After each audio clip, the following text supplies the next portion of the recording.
Previously on Alternative, we have looked at the issues of fire safety and self-certification in Ireland.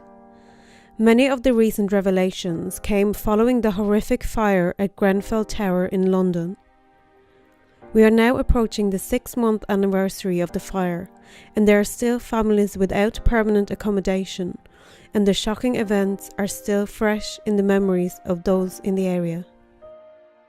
I'm from Lovat Grove. I've lived there my whole life, so 27 years. And on the night of the fire, from what I can remember, because it's hard now to piece together that night, as so many of us are suffering from PTSD, so the night doesn't replay like it should. But from what I can remember, I had a few phone calls from family members asking if I was okay, if I had any friends at Grenfell Tower.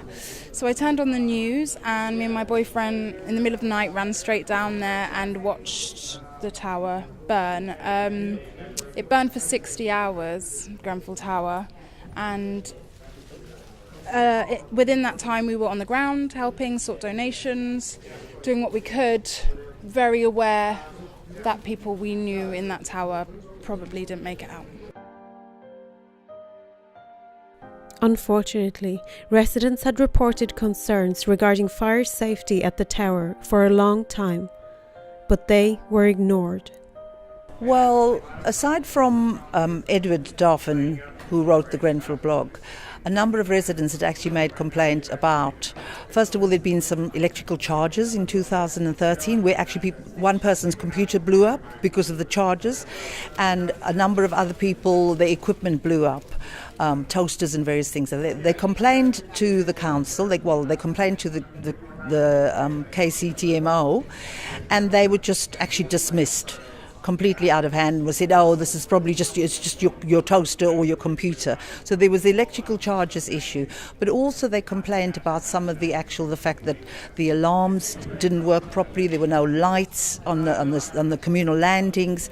Obviously they didn't have any sprinklers. They made the offer of actually we can install sprinklers, but you won't get any new kitchens and bathrooms. So it was between sprinklers and kitchens and bathrooms.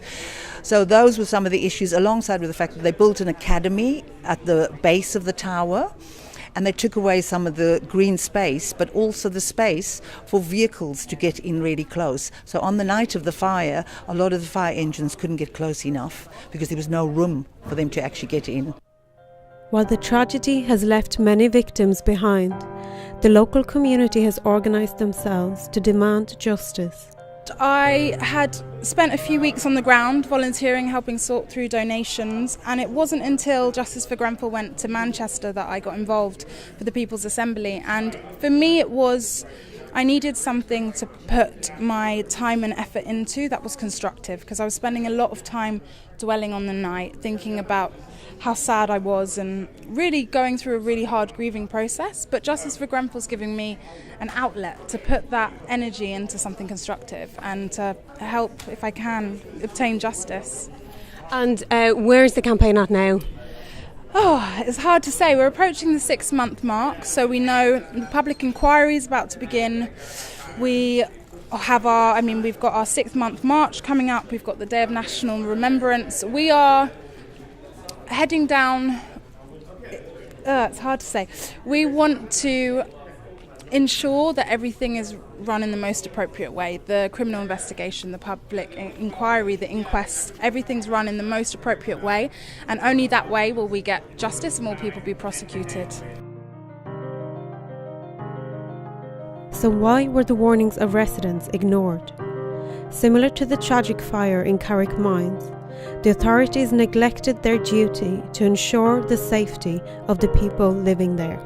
There's a number of factors. There's first of all, the bonfire of regulations that David Cameron actually sped up the relaxing of a lot of these safety regulations.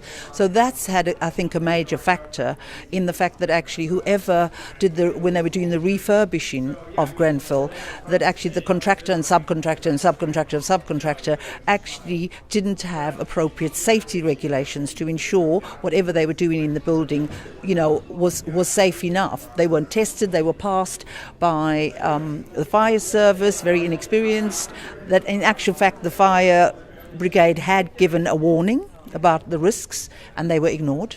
So that's one of the things that has come up, that actually they were warned that actually there were risks. And this was in 1999 with regard to the internal. So with regard to cladding, there's, this is what the inquiry will actually bring. It's the extent to which actually those kind of decisions, but also the fact that actually there has been a philosophy of managed decline. Managed decline means you don't do any repairs around the estates. You actually leave them to get into terrible disrepair, and then you say, well, sorry, we have to regenerate your whole your block. We will have to decant you. And this Kensington and Chelsea, the Rotten Borough, actually their decant policy is probably you will not be allowed back. And if you are allowed back, then there will be a small proportion of the flats that are affordable or therefore social tenants.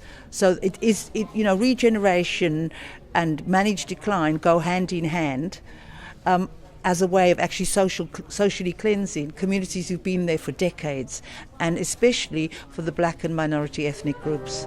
The Justice for Grenfell campaign will continue their fight.